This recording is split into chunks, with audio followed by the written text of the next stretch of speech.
Life has a peculiar way of throwing curveballs when you least expect it. That's how I met Marco. My name is Cora, and at 28, I was working as a fitness trainer at a local gym, living a life as structured and disciplined as my workout routines. Then one day, Marco walked in, looking for a quick session, and ended up changing the entire course of my life.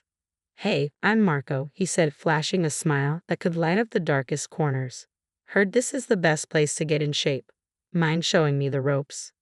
I raised an eyebrow, sizing him up. He didn't exactly fit the mold of the usual gym goer, more like someone who spent his days charming his way through life. "Sure, Marco. Follow my lead, and you'll be in shape in no time. But I warn you, I don't go easy on anyone." He chuckled, his eyes sparkling with mischief. "Wouldn't have it any other way. Lead on, Cora." Training Marco was like trying to tame a wild stallion. He had energy for days and a stubborn streak to match. But beneath the jokes and playful banter, there was a genuine connection neither of us could deny. As days turned into weeks, our gym sessions became the highlight of my life. It wasn't just about the workouts anymore. It was about the laughter, the stories, and the moments we shared. One evening, as we wrapped up, Marco turned to me, his usual grin replaced by a serious look. "Cora, I need to tell you something. I'm not just here for the workouts. I'm here for you. You have this fire, this strength I've never seen in anyone else, and I'm crazy about you." I was taken aback. This was Marco, the guy who joked about everything, now stating in front of me, bare and honest. "Marco, I don't know what to say. You're not what I expected, but I can't deny there's something between us. Something real." That was the start of our whirlwind romance, intense and passionate, like a storm that swept everything in its path. Before I knew it, I was saying "I do" to the man who had walked into my gym and turned my world upside down. But the fairy tale didn't last long. After the wedding, Marco dropped a bombshell that would set the stage for the battles to come. "Cora, we need to move into my mother's house. Family is everything to me, and I need to be there for them." My stomach dropped. Maria, his mother, was a force to be reckoned with, sharp-tongued and critical, a stark contrast to Marco's warmth. And then there was Sofia, his sister, a mirror image of her mother's arrogance and disdain. "Marco, are you sure about this? Our relationship with your mother and Sofia is strained, to put it mildly. Is this really the best idea?" I asked, trying to keep the worry out of my voice. He took my hands in his gaze earnest. "I know it's not ideal, but family means everything to me. We'll make it work. I promise. It's me and our little family against the world." Moving into Marco's family home felt like stepping onto a battlefield. Every day was a struggle under Maria's strict rules. "Don't forget the dishes need doing, and the living room needs a good dusting. We run a tight ship here," she would say, her voice dripping with anything but warmth. I would nod, biting back the retorts that threatened to spill. "Of course, Maria. I wouldn't want the house to be anything less than perfect." Sofia would smirk from her perch at the kitchen table, her eyes scanning me like I was some bug under a microscope. "Yeah, Cora, and try to keep up, will you? We don't need any dead weight around here." The days felt long, the work unending. It was like living in a loop, each day a repeat of the last. Cleaning, cooking, trying to find my footing in a house that felt like a minefield. Marco was there, but not really. His restaurant was his world, and I felt like a ghost in his family home. Then, life threw me another curveball. I was pregnant. The news should have been a beacon of joy, but in Maria's house, it was just another ripple in already troubled waters. "Pregnant, huh?" Maria's voice was flat, her eyes hard. "Well, don't expect any special treatment. This house doesn't run itself, you know." I placed my hand instinctively on my belly. "I don't expect special treatment, Maria, but I do expect some understanding. I'm carrying a child, your grandchild." That shut her up, if only for a moment. But the chores piled up and the glares grew sharper, making the house feel smaller each day. Sophia was no help, watching my struggles with a satisfied smirk. "You're slowing down, Cora," she would taunt. "Can't handle a bit of housework. What kind of mother are you going to be?" I wanted to scream, to lash out, but I held it in for Marco, for the tiny heartbeat grew stronger each day. The tension was a constant companion, an unwelcome guest at every meal and every moment. "Marco, please talk to them," I pleaded one night, the weight of the day heavy on my shoulders. "Your mother and Sofia treat me like I'm nothing, like I don't belong." He sighed, a tired sound that spoke volumes. "Cora, they're just set in their ways. It's how they've always been. Just give it time, it'll get better." But it didn't get better, it got harder. The house became more suffocating, Maria and Sofia more relentless. I was just trying to keep my head above water and protect the tiny life that depended on me. Each night, as I lay in bed, the moon casting shadows across the room, I felt the weight of my reality pressing down, heavier than ever. I made a silent vow. I wouldn't let them break me.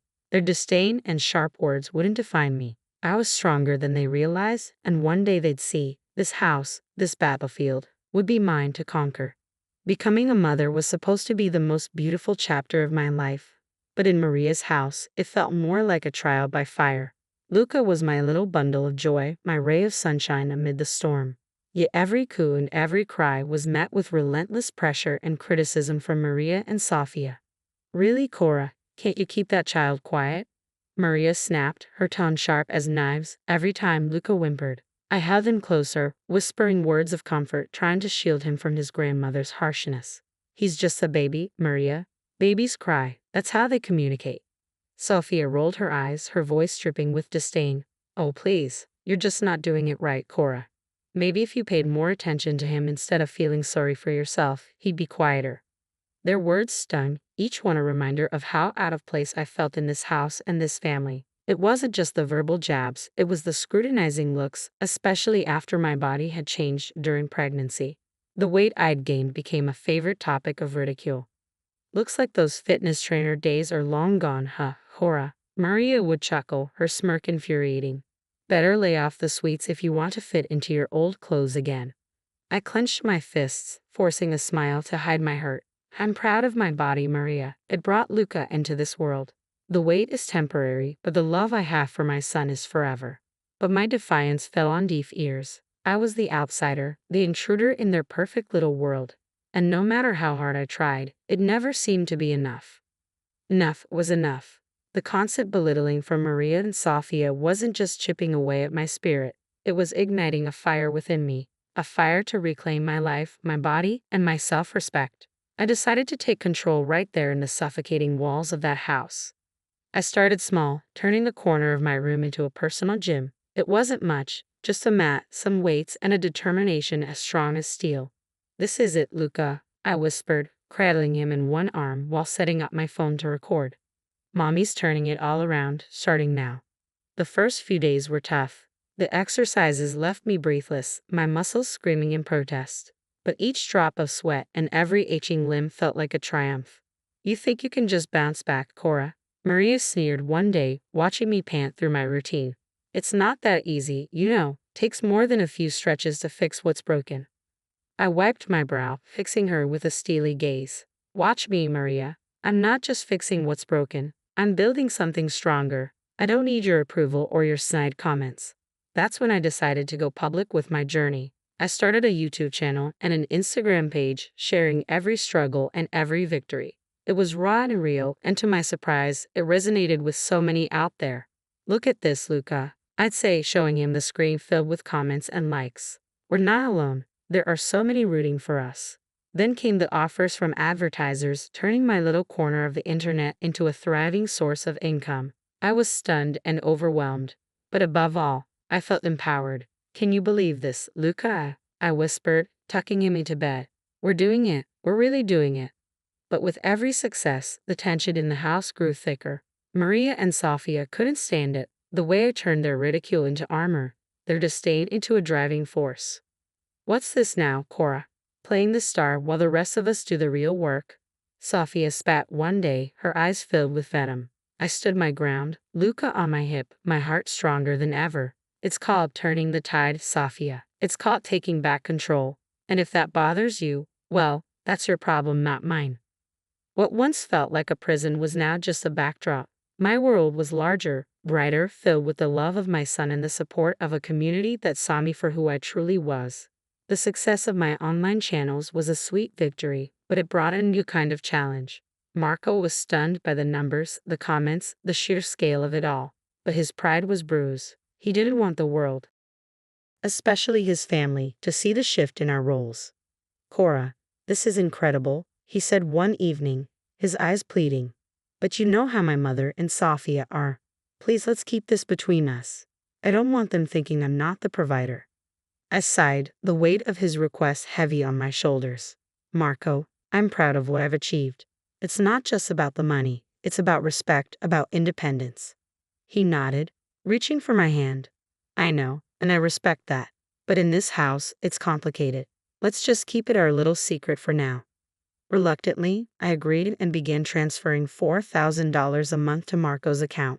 The irony of the situation wasn't lost on me. Maria and Sofia continued their tirade, oblivious to the truth. They saw me as a leech, living off their precious son and brother. You're just a freeloader, Cora, always taking and never contributing, Maria snarled, her words as sharp as ever. I held back my retort, using my silent shield against her barbs. I contribute in my own way, Maria, not that you'd ever acknowledge it. Sofia was no better. What do you even do all day, Cora? Lounge around while we do all the real work. Their ignorance was a bitter pill to swallow, but I swallowed it anyway.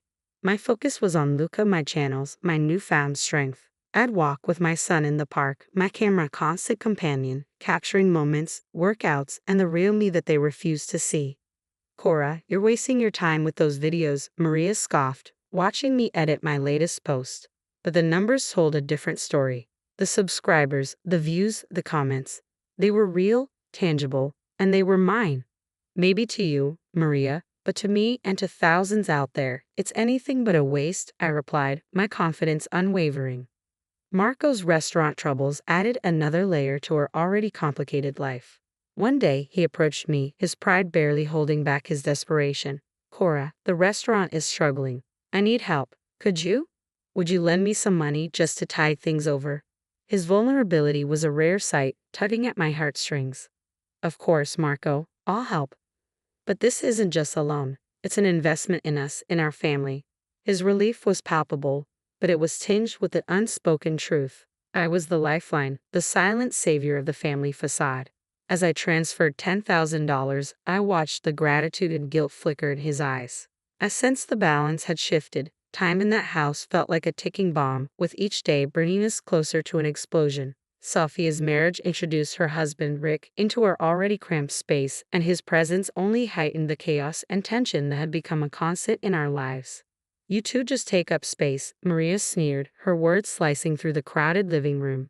You're nothing but freeloaders, Cora, you and that kid. I clenched my teeth, hugging Luca closer. We're family, Maria, or at least that's what a house like this is supposed to mean. But when Sofia announced her pregnancy, Maria's attitude shifted to something even harsher and more direct. This house is getting crowded, Cora, and frankly, you and your boy are just in the way. The words stung, but before I could muster a response, Marco dropped a bombshell of his own at dinner. I have to go out of town for a few weeks. Restaurant business, he said, avoiding my gaze. A few weeks in this madhouse without the slightest buffer Marco provided felt like a sentence I couldn't bear.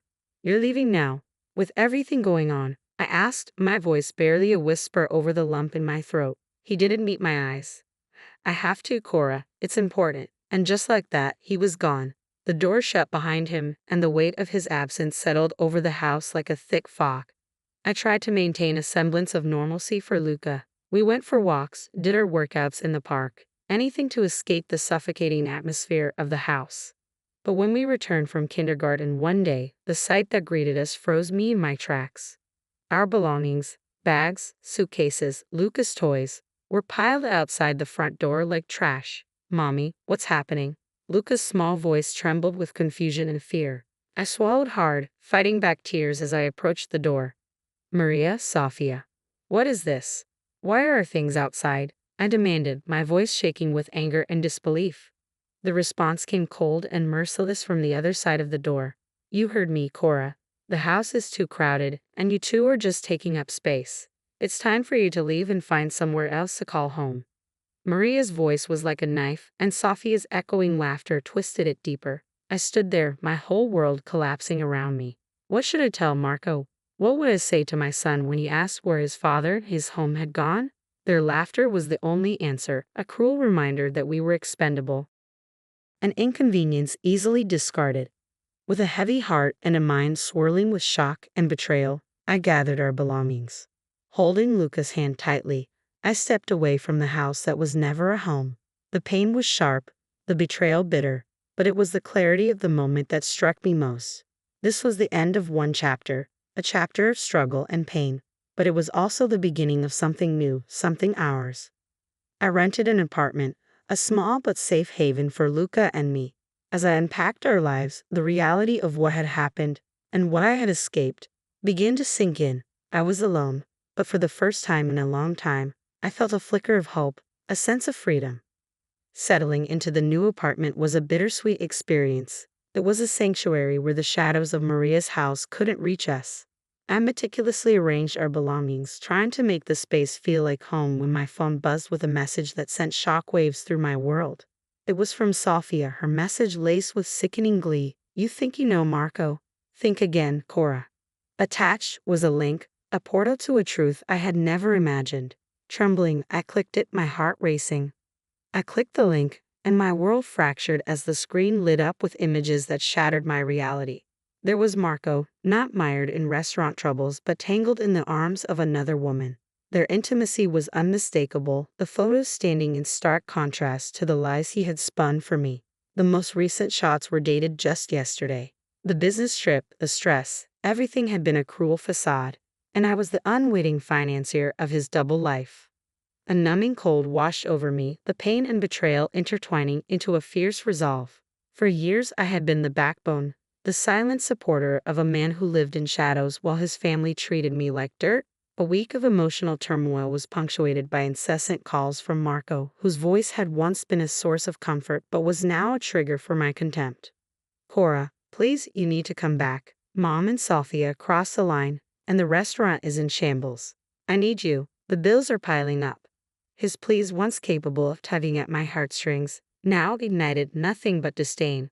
"So you only need me to pay your bills and your family's bills?" His voice cracked, desperation seeping through. "We're still a family, you, me, Luca. Isn't that worth fighting for?" A bitter laugh escaped me. "A family? Is that what you call this charade? No, Marco, we're far from a family. And as for your restaurant, your debts are yours to deal with." Silence fell heavily between us, almost tangible. I could feel the weight of his predicament pressing down on him. "But Cora, the money?" "Your problem, Marco. Your restaurant, your money. I'm done being your lifeline." I cut in, my voice unwavering. "However, we will discuss this tomorrow. I will come to your mother's house."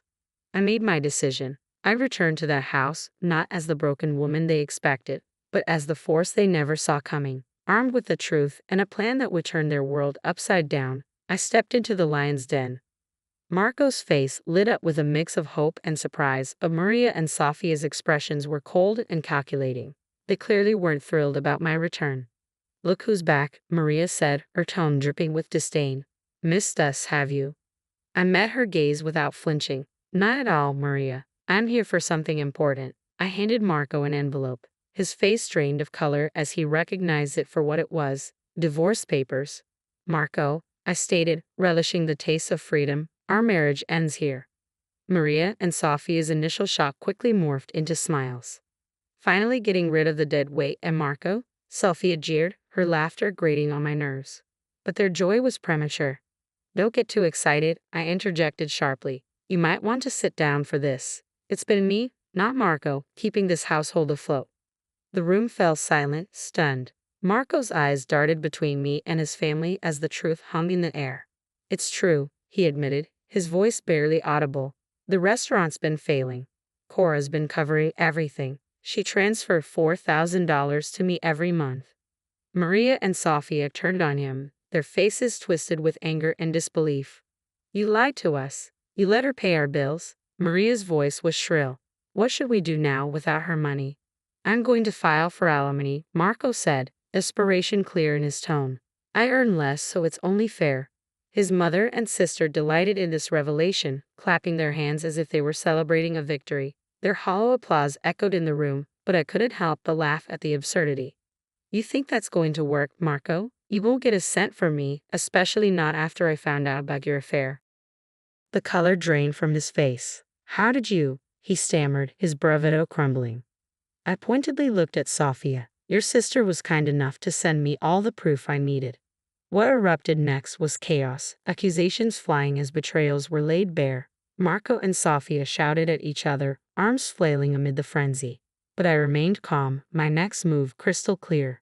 "I'm taking back what's mine," I declared, my voice cutting through the noise. "Every appliance, every piece of furniture paid for.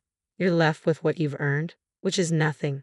And that's exactly what I did. I stripped the house of every trace of my financial support, leaving them to face the consequences of their actions.